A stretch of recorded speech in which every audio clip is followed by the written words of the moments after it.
함께 나눠주실 성경 말씀 창세기 8장 1절에서 5절의 말씀입니다. 구약성서 9면입니다.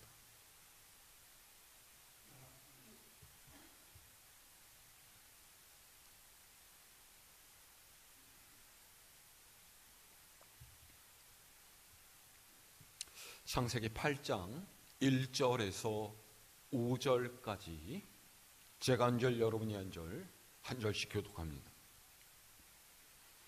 하나님이 노아와 그와 함께 방주에 있는 모든 들짐승과 가축을 기억하사 하나님이 바람을 땅 위에 불게 하심에 물이 줄어들었고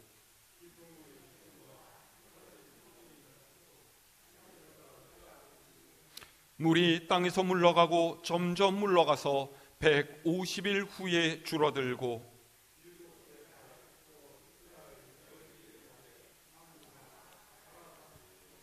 함께합니다. 물이 점점 줄어들어 열째 달 곧 그 달 초하룻 날에 산들의 봉우리가 보였더라. 아멘. 할렐루야.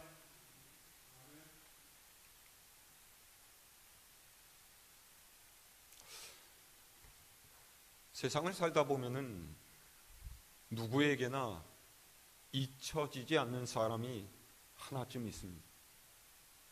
어린 시절을 함께 보냈던 친구든지 혹은 나를 사랑으로 가르쳐 주셨던 선생님이든지 이루지 못한 첫사랑이든지 내가 어렵고 힘들 때 내게 힘이 되어 주었던 사람이든지 반대로 나에게 괴로움을 주고 못 살게 굴었던 사람이든지 우리는 마음에 누군가를 기억하고 또 새겨 놓습니다. 이 말은 우리가 만나고 헤어지는 수많은 사람 중에 한 사람이 내게 특별한 존재가 되었다라는 것이고요. 그로부터 영향을 받고 달라진 인생이 되었다라는 말인 거죠. 그래서 세상의 사람들은 다 자기 이름을 내고 싶어 합니다. 유명해지려고 하고요. 많은 이들에게 인정받으려고 해요. 왜입니까? 다른 이에게 영향력을 끼치는 것에서부터 삶의 보람을 찾고 삶의 기쁨을 누리기 때문이에요. 그런데 그리스도인은 무엇보다도 하나님께 기억되는 사람이 되어야 돼요. 세상 많은 이들이 나를 기억하고 인정하고 칭찬할지라도 하나님께서 나를 잊으시면 우리 인생은 아무런 의미가 없습니다. 그래서 우리는 늘 하나님의 시선을 의식하면서 살아야 되는 거예요. 하나님께서 세상을 창조하시고 아담과 하와가 선악과를 따먹어서 죄가 생겨난 이후 사람들은 끊임없이 죄 짓는 것을 멈추지 않았습니다. 창세기 6장 5절에서 6절은요, 여호와께서 사람이 죄악이 세상에 가득함과 그의 마음으로 생각하는 모든 계획이 항상 악할 뿐임을 보시고 땅 위에 사람 지으셨음을 한탄하사 마음에 근심하셨다라고 기록하고 있습니다. 하나님의 가장 귀하고 아름다운 창조물인 사람이 죄 때문에 애물단지가 되어버린 것이죠. 사람이 죄를 지으면요, 그것이 사람만 더럽히는 것이 아닙니다. 우리가 오늘날의 세상을 보아서 알지만은요, 사람의 욕심은 하나님께서 지으신 창조 세계까지 일그러뜨려요. 전쟁에서 사용한 화학 무기와 폭탄 때문에 생명이 살 수 없는 곳이 생겨나고요, 자연의 자정 능력으로는 감당할 수 없는 산업 쓰레기들이 곳곳에 넘쳐납니다. 무분별한 도시 계획으로 인해서 생태계가 파괴되고 심각한 기후 위기가 인간의 삶을 위협하고 있는 형편이죠. 그래서 하나님께서는 인간을 포함한 모든 생명을 깨끗이 지워버리고 세상을 새롭게 리빌딩하기로 작정하셨습니다. 그런데 그 중에 하나님의 은혜를 입은 사람이 있었죠. 바로 노아와 그 가족입니다. 하나님께서는 노아에게 큰 방주를 짓고 그것으로 장차 세상에 임하게 될 하나님의 심판, 곧 홍수를 피하도록 하셨어요. 그래서 노아가 산 위에다 커다란 방주를 만듭니다. 노아가 방주를 만드는데 걸린 시간이요, 자그마치 120년.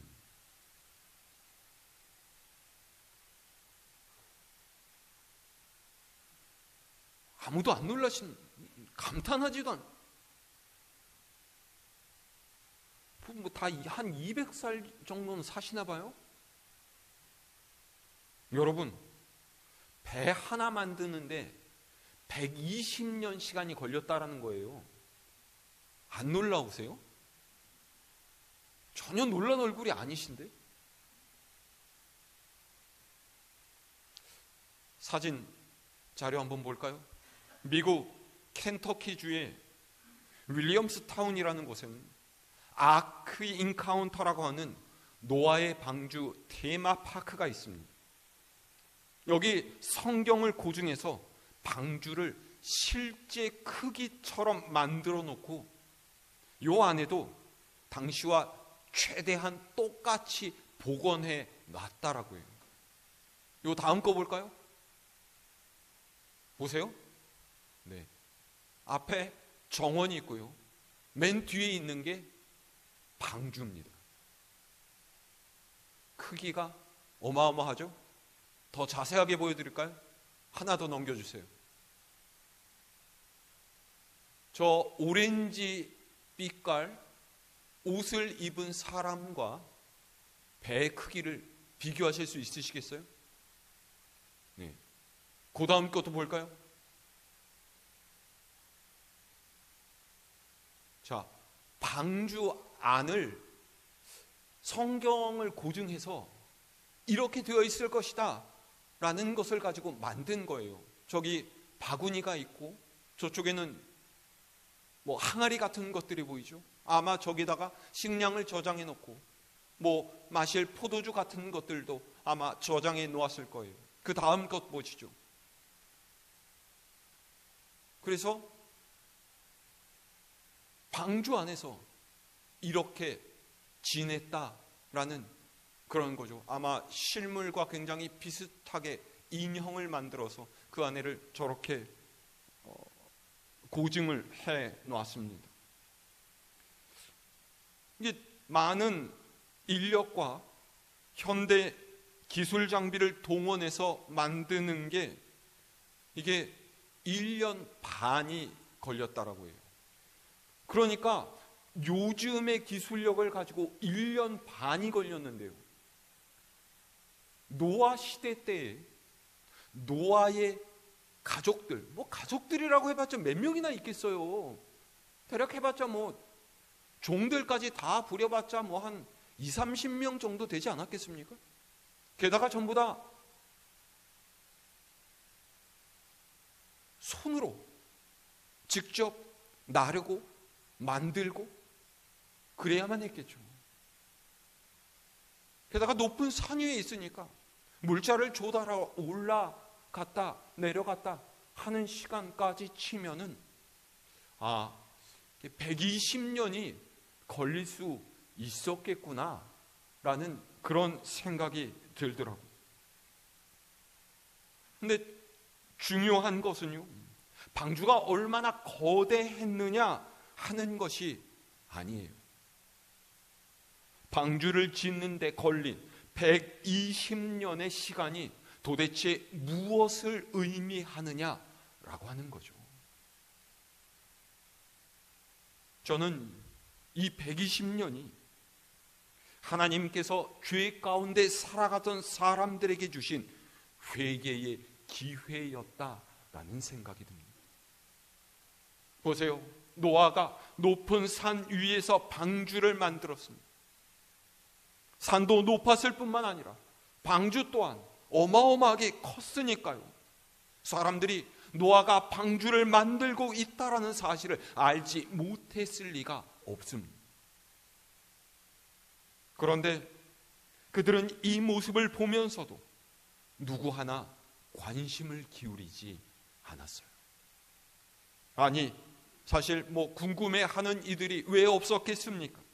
바닷가도 아닌 산 위에다가 그 커다란 배를 왜 만드는지, 도대체 무엇에 쓰려고 하는지 노아에게 와서 물어본 사람도 분명히 있었을 거예요. 그런데 하나님께서 홍수로 죄악된 이 세상을 심판하실 거라는 노아의 말을 고지 들은 사람은 아무도 없었습니다. 누가복음 17장에서요, 예수님께서는 노아가 방주에 들어가던 날까지 사람들이 먹고 마시고 장가들고 시집 가더니 홍수가 나서 그들을 다 멸망시켰다라고 말씀하셨어요. 그러니까 하나님께서 홍수로 세상을 심판하신다라는 것을 노아에게 듣고서도 사람들은 여전히 먹고 마시고 결혼하고 자기 욕망을 채우고 죄를 지으면서 그렇게 세상의 것에 취해서 사는 것을 멈추지 않았다라는 말입니다.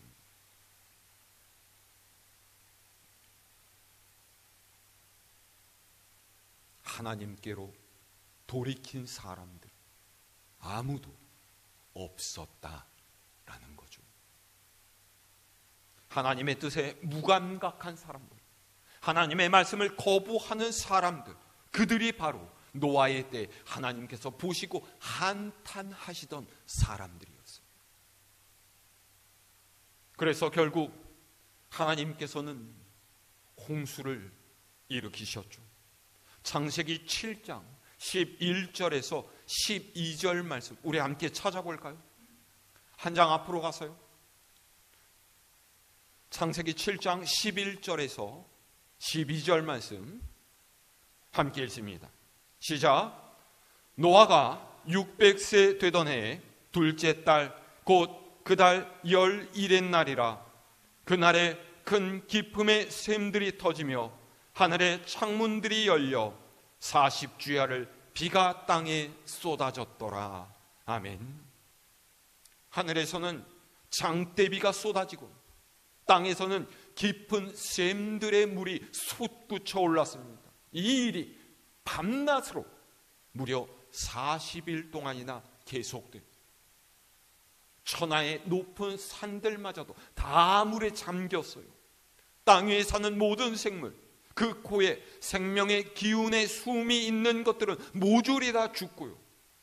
오직 방주에 탄 노아와 그의 식구, 그리고 그 안에 동물들만이 살아남게 된 거죠.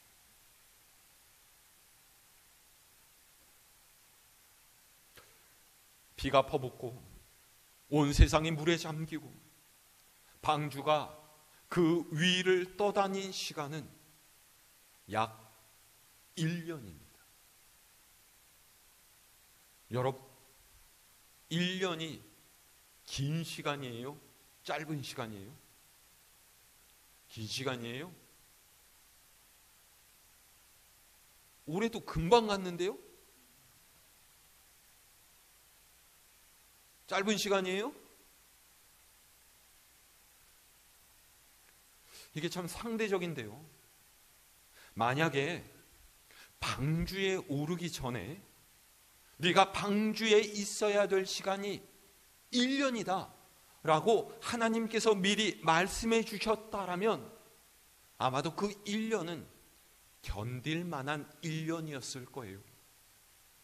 그런데 노아와 그의 식구들이 겪어야 했던 1년은요, 기약 없는 1년이었죠. 언제 다시 밖으로 나가게 될지 알 수 없는 시간이었죠. 비록 물이 들어오지 않는 방주 안에 있었다라고 할지라도 정처 없이 떠다니는 시간이 길어질수록 노아와 그의 가족이 느끼는 불안과 두려움은 점점 커져만 갔을 거예요.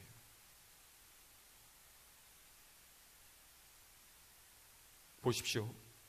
우리 또한 하나님께서 주신 구원의 방주에 올라탄 사람들입니다. 예수 그리스도를 믿음으로 우리가 죄와 사망에서 자유를 얻고 천국의 소망 가운데 살게 되었다라는 것 우리가 모르지 않아요.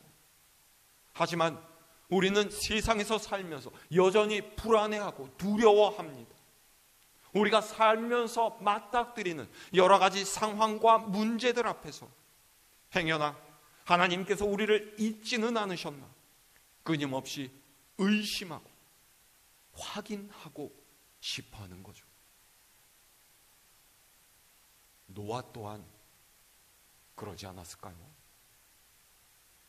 하나님의 명령을 따라 방주를 만들어서 엄청난 홍수에서 살아남았지만 끝도 보이지 않는 물 위를 떠다니는 날들이 계속될수록 근심과 걱정이 그의 마음에 생겨났을 거예요. 그런데 하나님께서 이 사실을 모르셨겠습니까? 노아와 그 가족이 느끼는 암담함과 근심, 걱정을 모르는 채로 그냥 그들을 내버려 두셨던 걸까요? 그렇지 않습니다. 하나님께서는 알고 계셨어요. 그리고 하나님께서는 이들을 기억하셨죠. 자, 오늘 말씀 1절을 함께 읽을까요? 시작. 하나님이 노아와 그와 함께 방주에 있는 모든 들짐승과 가축을 기억하사 하나님이 바람을 땅 위에 불게 하심에 물이 줄어들었고. 아멘.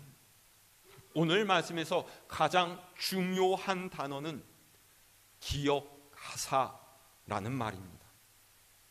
하나님께서 노아와 방주에 타고 있는 모든 짐승들까지도 기억하고 계셨다라는 말이에요.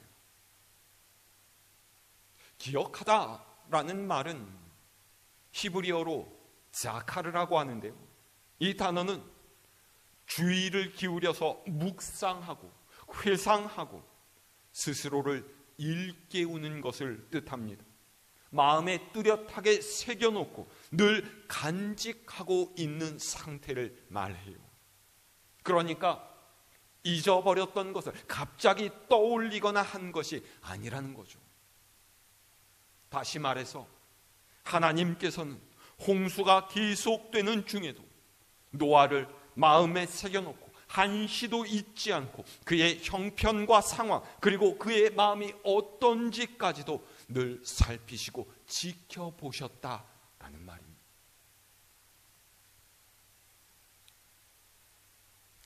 앞서 말씀드린 것처럼 우리는 잊혀짐에 대한 두려움이 있습니다. 사람은 누구나 기억되는 존재가 되고 싶어 해요. 잊혀진다라는 것은요, 내 존재가 어딘가에 필요가 있는 것이 있어서 찾는 것이 아니에요. 아무도 찾지 않고 관심 두지 않는 그야말로 쓸모없는 것이 되어버렸다라는 뜻이죠. 그래서 옛 속담에도 호랑이는 죽어서 가죽을 남기고 사람은 죽어서 이름을 남긴다라는 말이 있지 않습니까? 뭐 그렇게 중요한 거라고 사람이 이름을 그렇게 남기려고 해요? 잊혀지고 싶지 않으니까요. 세상에 누구에게나 의미 있는 존재, 기억에 남는 존재가 되고 싶은 갈망이 있다라는 얘기입니다. 그래서 사람은 늘 무엇인가를 이루려고 하죠. 더 높은 자리에 오르고 싶어 하고요, 더 훌륭한 업적을 남기려고 하고요, 남들이 따라잡을 수 없는 대단한 기록을 남기려고 해요. 그래야 세상이 자신의 이름을 더 오래 기억한다라고 믿기 때문입니다. 그런데 하나님의 기억하심은 사람이 어떤 일을 했느냐에 달려있지 않습니다. 그가 어떤 것을 남겼는가에 달려있지 않아요. 우리가 부자이든 가난하든 혹은 사회적으로 높은 지위에 올랐든지 그렇지 않든지 세상에서 인기가 많든지 아니면 아무도 모르는 사람이든지 그것이 중요하지 않다라는 것이죠. 하나님께서는 그분의 자녀 모두를 기억하십니다. 예수 그리스도를 주라 고백하고 하나님을 섬기며 그분의 뜻대로 살아가려는 사람의 이름은 모두 하나님의 마음에 새겨져 있어요. 이것이 바로 하나님의 은혜입니다. 오늘 말씀 전 창세기 6장은 이 사실을 너무나 분명하게 증거하고 있어요. 세상 모든 사람이 죄를 짓고요, 하나님께서 홍수로 이 땅의 모든 생명을 쓸어버리기로 작정하셨는데 그 중에 노아와 그의 가족만 살리셨어요. 이게 뭐라고요? 은혜. 창세기 6장 6절은 이렇게 되어 있죠. 그러나 노아는 여호와께 은혜를 입었더라. 아멘. 여러분, 우리 또한 하나님께 이 은혜를 입었다라는 것을 기억해야만 합니다. 하나님께서 우리를 기억하실 만한 어떤 근거나 이유가 따로 있는 것이 아닙니다. 우리가 세상에서 무엇을 이루고 또 어떤 것을 가졌다라고 해도 그것이 하나님께는 아무런 자랑할 만한 것이 되지 못해요. 그런데도 하나님께서는 우리에게 너는 나의 자녀라고 말씀하시면서 내가 너와 함께 있겠다고, 내가 너를 떠나지 않겠다라고 약속하셨습니다. 이게 바로 은혜가 아니겠습니까? 여러분, 받은 은혜를 아시기를 바랍니다. 그 은혜에 합당한 자로 사시기를 바랍니다. 자, 노아를 기억하신 하나님께서 어떤 일을 하세요? 바람을 땅 위에 불게 하셔서 물이 줄어들게끔 하셨어요. 자, 오늘 말씀 2절에서 5절까지 함께 읽을까요? 시작. 깊음의 샘과 하늘의 창문이 닫히고 하늘에서 비가 그치매 물이 땅에서 물러가고 점점 물러가서 150일 후에 줄어들고 일곱째 달 곧 그 달 11의 날에 방주가 아라랏 산에 머물렀으며 물이 점점 줄어들어 열째 달 곧 그 달 초하룻 날에 산들의 봉우리가 보였더라. 아멘. 하나님께서는 비를 그치게 하시고 샘에서 흐르는 물줄기를 멈추셨습니다. 물이 줄어들게 하시고 드디어 높은 산들의 봉우리가 드러나게끔 하셨죠. 노아에게 내가 너를 기억하고 있다. 네가 느끼는 불안과 염려를 안다. 그러니 너는 걱정하지 말아라. 이제 곧 네가 이 방주에서 내려가게 될 거다. 그런 직접적인 사인을 주신 거예요. 여러분, 하나님께서는 오늘을 살아가는 우리 또한 기억하고 계십니다. 우리가 삶의 고난과 어려움 속에서 갈 길을 몰라 헤매면서 하나님께서 나를 잊으셨나? 하나님께서 나를 떠나셨나? 내 형편을 돌아보지 않으시는가?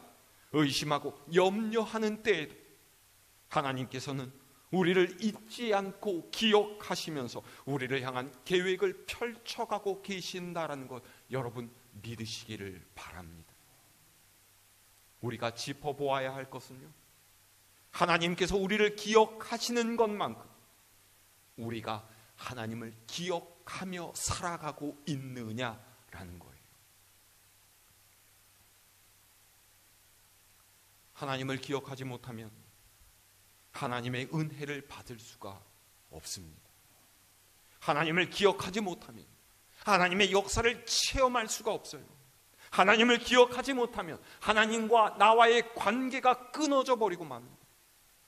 그러면 어떻게 되겠어요? 세상의 물결에 떠밀려 가면서 하나님 없이 살아가는 이들과 똑같은 인생을 살아갈 수밖에 없게 되는 거죠.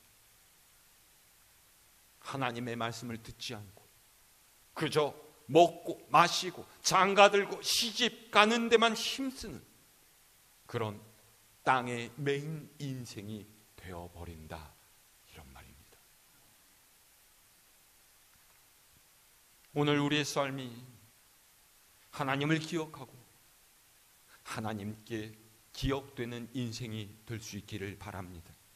내 믿음과 삶의 자리가 방주를 짓고 있는 자리인지 아니면 먹고 마시면서 세상의 쾌락을 즐기고 있는 자리인지 아니면 그 둘 가운데 중간 어디쯤인지를 여러분 살펴보실 수 있기를 바랍니다. 하나님께서는 우리를 기억하십니다. 우리의 아픔을 아시고 우리의 어려움을 아시고 우리가 느끼는 불안과 근심과 걱정도 모두 알고 계시고, 그래서 결국 우리를 선하신 뜻대로 이끌어 주신다라는 것 여러분 믿으시기를 바랍니다. 기도의 자리에서 내 삶의 문제를 하나님 앞에 내어놓고 하나님의 인도하심을 구하면은 홍수와 같은 막막한 세상에서도 마른 땅을 딛고 서게 하신다라는 견고한 믿음으로 살아가게 여러분 모두가 될 수 있기를 우리 주님의 이름으로 축원합니다.